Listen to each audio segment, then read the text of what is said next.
खबरों के सिलसिले को आगे बढ़ाते हुए न्यूज अपडेट आपको देंगे। फरहान हाशमी की रिपोर्ट के मुताबिक पाक फौज की इस्लाह मुतासरीन के लिए इमदादी कार्रवाइयां, हजारों अफराद और माल मवेशी महफूज मकामात पर मुंतकिल।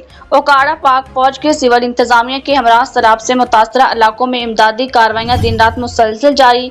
आपको आगाह करते चलें कि दरिया सतलज और हैड सलमानकी के सैलाबी रैले ने मोती देहातों को अपनी लपेट में ले लिया, जिसके बायस मकामी आबादी शदीद मुश्किलात का शिकार है।